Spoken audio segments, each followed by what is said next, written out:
Hello, my name's Nathan. Today we're talking about Veterans Health Week, which is being held from 13 to 20 October. Veterans Health Week is all about celebrating and promoting healthy lifestyle choices within the veteran community, and this year it has a special focus on keeping connected. Today we're lucky to be joined by Gwen Cherne, the veteran family advocate, to talk to us about social connectedness. Gwen, thank you for joining us. Before we dive in, I wonder if you would like to tell us a little bit about the role of the veteran family advocate.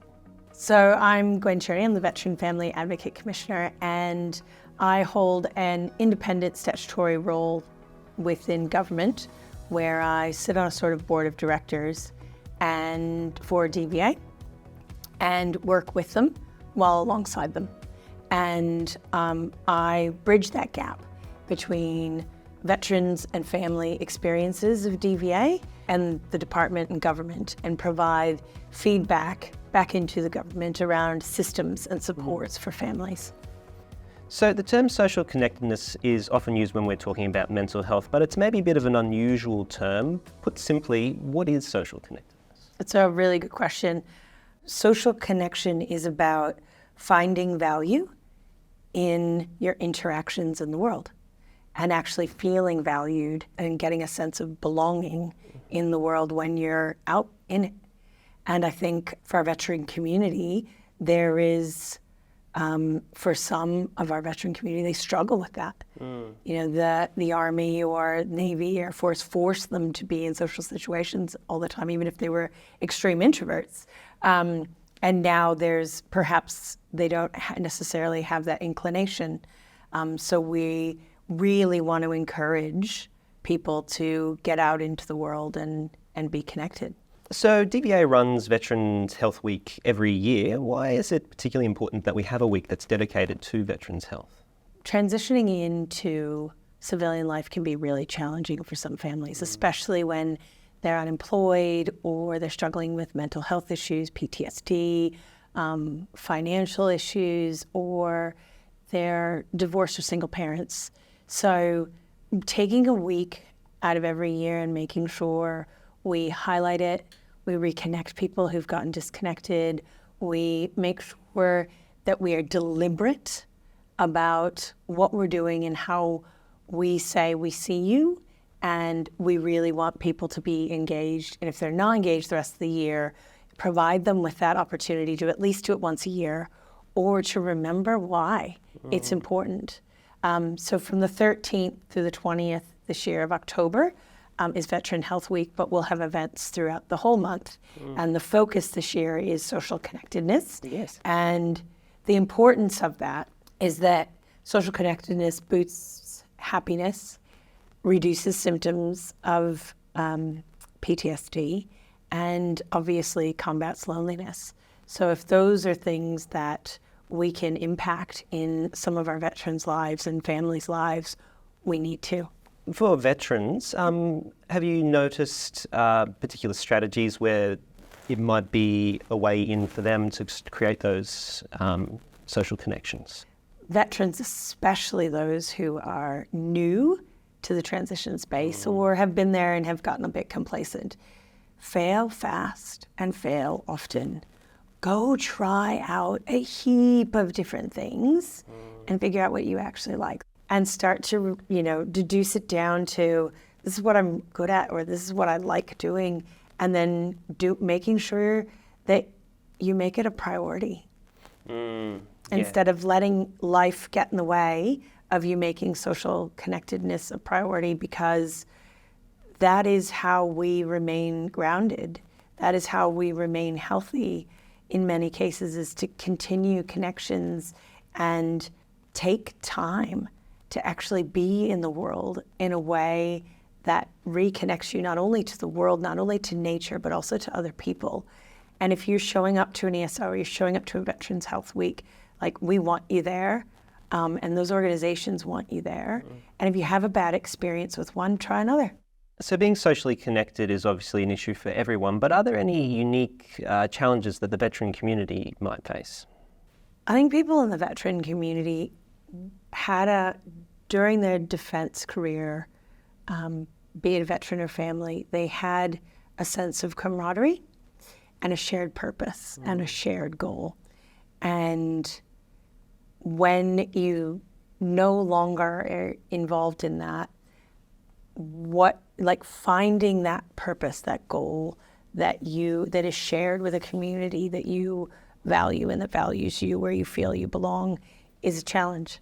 You can't undervalue the value of service to others and the social connectedness you get from actually serving your community.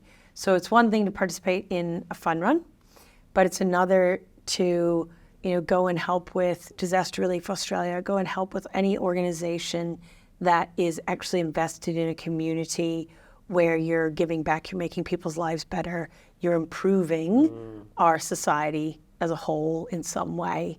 And I think that while there's a challenge to figure out what that might be, I think this community is really dedicated to service. So figuring out how you want to serve and continue to do that in a way that connects you to your social networks outside of the house is something that's really important and valuable. Life is hard. Life is really hard. And when you have a community, a network of people who you can lean on, who can help you through that, it's just easier. Absolutely. And you can also share those burdens. So when someone else is struggling, you get to be there for them. When they're struggling, they get to be there for you. And when you allow yourself to be vulnerable enough to be there for other people and let them be there for you, you're actually a stronger, happier human. Yeah. Even though the first couple steps to get there can be scary. So what can veterans, families, the ex-service community organisations and DBA more broader do to help reduce the issue of loneliness and isolation for the veteran community? It's something I harp on about all the time. It is practical, person-centered, driven supports that allow people to have choice and autonomy and feel supported when they need it. So it's that getting people the right information at the right time and also making sure they have the right support when they need it. It's about financial assistance. It's about mental health supports. It's about all those services and supports that people need all the time. Because when people are supported in the right way, they don't get disconnected or they don't feel like they're in this on their own. And it makes it a lot easier to bounce back and be resilient and have a really challenging moment and then get back on your feet. And you might need that support for forever or for a short amount of time. But if we've got the right supports, people aren't as traumatized, people aren't feeling as isolated, people aren't feeling alone in their pain and suffering, and they remain connected to their community. If you had one message for someone in the veteran community who was maybe feeling isolated or lonely, what would it be? 5 seconds of courage. I think it's a silly line from a movie that has always resonated with me every time I've been fearful or every time I wanted to show up and say, "Hi, I'm Gwen." And you may not want to talk to me, but, and get out there and be courageous, because I can guarantee it will pay off tenfold if you can just take that little leap of faith and be in the world again and try again. And then don't give up when it goes badly. Yep. Go out and do it again. Listen, take the feedback, work on yourself, all of those things. Educate yourself, do all the things you need to do to be a good human, and be courageous and keep trying. Yep. You've got this, you can do this. It's scary as hell, but you can do this. So have courage, because you'll land on your feet. 5 seconds of courage for a lifetime of benefits. Exactly.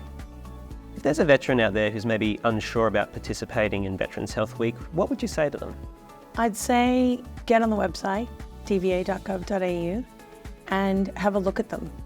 If you're wondering if you should go to the yoga or another event that might be on in your local area, I'd say get out there, get connected, and give it a try.